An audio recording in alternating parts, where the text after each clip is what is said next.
Hello friends, मैं रंजीत वर्मा आपके अपने YouTube channel study with Ranjeet में आपका स्वागत करता हूं। फ्रेंड्स, मैं आज आपको अपने वीडियो के माध्यम से कक्षा 10 जियोग्राफी का प्रथम अध्याय जो कि संसाधन और विकास है, तो उसके कुछ महत्वपूर्ण प्रश्नोत्तरों को लेकर आए हूं। बच्चों, मैं अपने वीडियो के माध्यम से आपको संपूर्ण सिलेबस कक्षा 10 का भूगोल, इतिहास, नागरिक शास्त्र और अर्थशास्त्र को बहुत ही रोचक और सरल ढंग से पढ़ाऊंगा। तो बच्चों, हम देखते हैं कक्षा 10 जियोग्राफी यानी भूगोल का प्रथम अध्याय संसाधन और विकास के कुछ महत्वपूर्ण प्रश्न।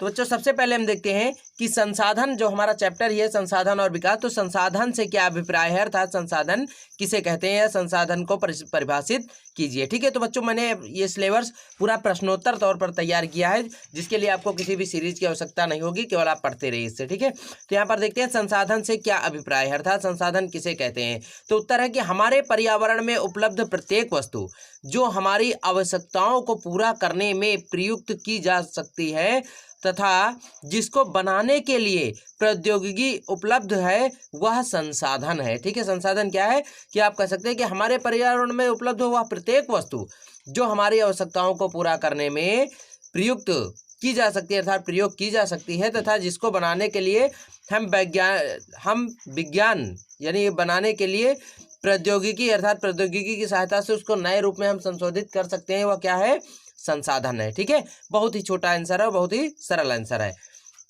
अब बच्चों देखते हैं हमारा दूसरा प्रश्न है, क्या है कि समाप्यता के आधार पर संसाधन कितने प्रकार के होते हैं। देखिए, संसाधन कितने प्रकार के होते हैं ये भी आप पूछ सकते हैं, या समाप्यता के आधार पर संसाधन को कितने भागों में बांटा गया है। तो समाप्यता के आधार पर संसाधन को दो भागों में बांटा जा सकता है। कितने भागों में? दो भागों में बांटा जा सकता है बच्चे। पहला है नवीकरण योग्य संसाधन। कौन से? नवीकरण योग्य संसाधन। नवीकरण योग्य का अर्थ होता है वे संसाधन जो नवीन तरह से प्रयोग किए जा सकते हैं, अर्थात उनको नए रूप में प्रयोग किया जा सकता है, जैसे सौर ऊर्जा, पवन ऊर्जा, जल, वन तथा वन्य जीवन आदि। ये सब कौन से संसाधन हुए? हमारे नवीकरणीय योग्य संसाधन हुए। और दूसरा है अनवीकरण योग्य संसाधन। अनवीकरण योग्य संसाधन जैसे कोयला और पेट्रोलियम, ये हमारे कौन से संसाधन हुए? अनवीकरणीय योग्य संसाधन कहलाते हैं। ठीक है, अब बच्चों देखते हैं हमारा अगला प्रश्न है कि सतत पोषणी विकास से क्या तात्पर्य है।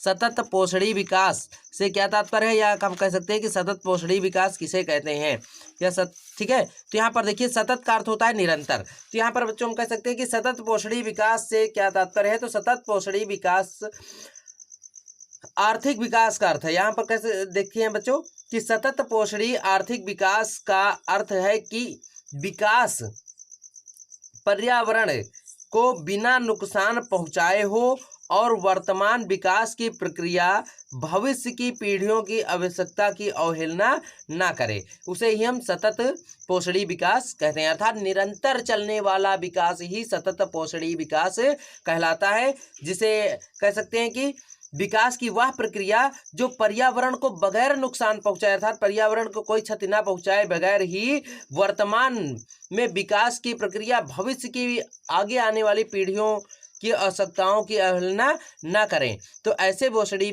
यानी कह सकते हो पोषणी विकास को ही हम सतत पोषणी विकास कहते हैं। ठीक है, अब बच्चों देखते हैं हमारा अगला प्रश्न।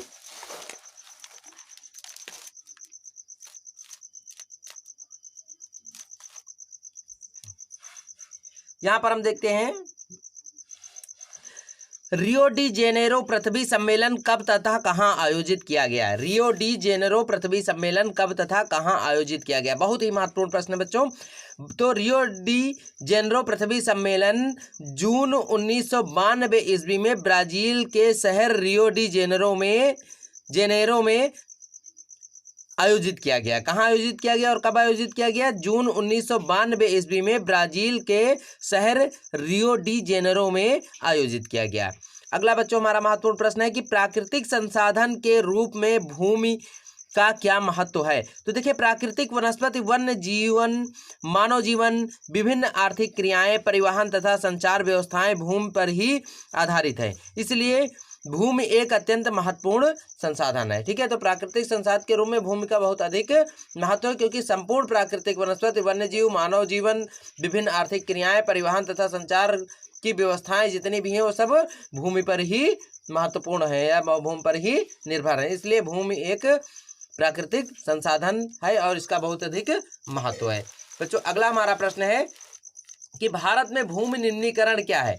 भारत में भूमि निम्नीकरण का प्रतिशत क्या है। तो भारत में 28% भूमि निम्नकृत वनों के अंतर्गत आती है। ठीक है, भारत में कितने प्रतिशत? 28% भूमि जो होता है निम्नीकृत वनों के अंतर्गत आती है तथा 56% क्षेत्र जल अपर्दित तथा शेष क्षेत्र लवणीय और क्षारीय क्षेत्र है। ठीक है, तो यहाँ पर देखते हैं कि भारत में कितने प्रतिशत भूमि निम्नीकरण जो वो जिस पर वन पाए जाते हैं 28% पर, और शेष जो क्षेत्र जल अपर्दित क्षेत्र होता है वो 56% है, और शेष जो लवणीय क्षेत्र और क्षारीय क्षेत्र है वो शेष हो जाता है। ठीक है, तो भारत में कितने प्रकार की मिट्टियां पाई जाती हैं। अगला प्रश्न हमारा कि भारत में 6 प्रकार की मिट्टियां पाई जाती हैं। कितने प्रकार की मिट्टियां पाई जाती हैं? 6 प्रकार की मिट्टियां पाई जाती हैं, जिसमें से एक होती है जलोढ़ मिट्टी, दूसरी होती है काली या रेगुर मिट्टी, तीसरी होती है लाल और पीली मिट्टी, चौथी है लैटेराइट मिट्टी, पांचवी है पर्वतीय या वन मृदा, और छठी है मरुस्थलीय मिट्टी। ठीक है, तो कितने प्रकार की मिट्टियां पाई जाती हैं? 6 प्रकार की मिट्टियां पाई जाती हैं। इनको हम आगे अगले अपने वीडियो में विस्तारित बताएंगे। ठीक है,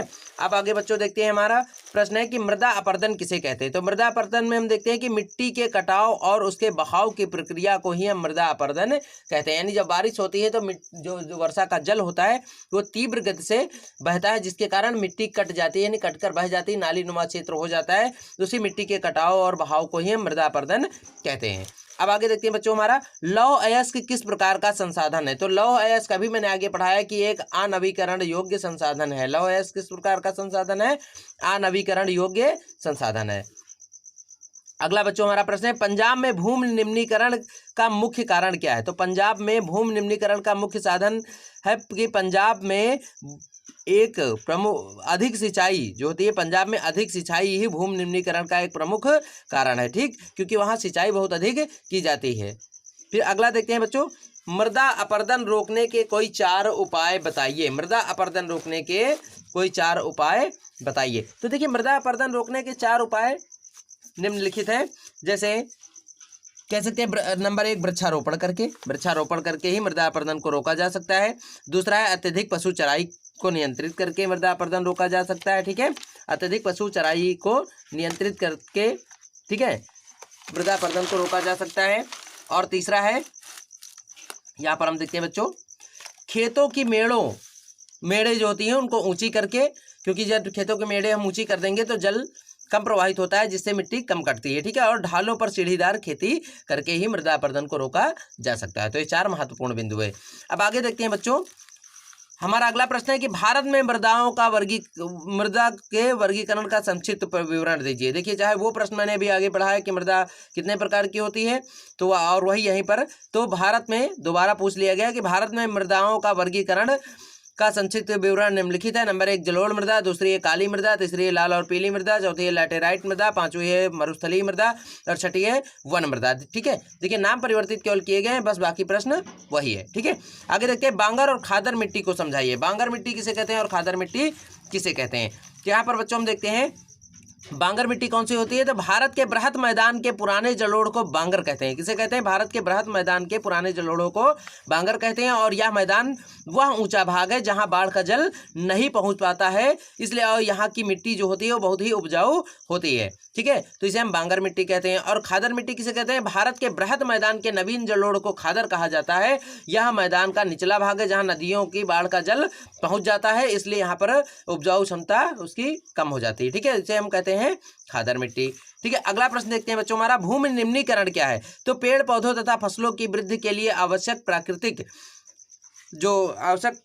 पोषक तत्वों की कमी का होना ही भूमि निम्नीकरण कहलाता है। ठीक है, जब पेड़ पौधे तथा फसलों की वृद्धि के लिए जो भूमि में कह सकते हैं प्राकृतिक पोषक तत्व होते हैं, उनकी कमी का होना ही भूमि निम्नीकरण कहलाता है। यानी भूमि में पोषक तत्व की कमी का होना ही भूमि निम्नीकरण कहलाता है। बहुत ही कम शब्दों में आप समझिए। ठीक है, आगे देखते हैं भूक्षरण रोकने के कोई 3 उपाय लिखिए। अभी आगे मैंने बताया नाली एवं गड्ढे का समतल बनाना, यानी जो बाढ़ युक्त क्षेत्र होते हैं उसमें नाली और जो गड्ढे होते हैं उनको समय समय पर पटाई करती रहनी चाहिए और उनको समतल बनाना चाहिए। दूसरा है वन क्षरण करके, यानी वन क्षरण करके अर्थात वनों के अंधाधुंध जो कटाई चले उस पर प्रतिबंध लगा करके भूक्षरण को रोका जा सकता है। और तीसरा है जल के बहाव के मार्गों का निर्माण करके, यानी जहाँ पर जल बहाव का मार्ग होता है उसके मार्गों जहाँ पर जल बहाव के मार्ग अवरुद्ध होते हैं तो उनके मार्ग को साफ करके वहाँ पर उनके जल बहने का मार्ग का निर्माण करके ही भूक्षरण को रोका जा सकता है। ठीक है, तो बच्चों अब आगे हम देखते हैं हमारा और एक अगला प्रश्न जो कि बहुत ही महत्वपूर्ण प्रश्न है। संसाधन नियोजन का क्या अर्थ है? ठीक है, तो संसाधन नियोजन का अर्थ देखते हैं। संसाधन नियोजन वह तकनीक है जिसके द्वारा हम अपने संसाधनों का प्रयोग विवेकपूर्ण ढंग से करते हैं। ठीक है, संसाधन नियोजन वह तकनीक है जिसके द्वारा हम अपने संसाधनों का प्रयोग विवेकपूर्ण ढंग से करते हैं, उसे ही हम संसाधन नियोजन कहते हैं। और संसाधन नियोजन एक जटिल प्रक्रिया है। तो और देखिए, यह संसाधन जो नियोजन है, संसाधन की पहचान करके उनकी तालिका बनाना। ठीक है, इसे निम्न प्रकार परिभाषित किया जा सकता है। इसका नियोजन निम्न प्रकार किया जा सकता है। नियोजन अर्थात कह सकते हैं इसको निम्न प्रकार से संरक्षित किया जा सकता है, जैसे संसाधन की पहचान करके और उनकी तालिका बनाना है। जो भविष्य में जो संसाधन है हमारे, उनकी पहचान करके उनकी तालिका बना लेना।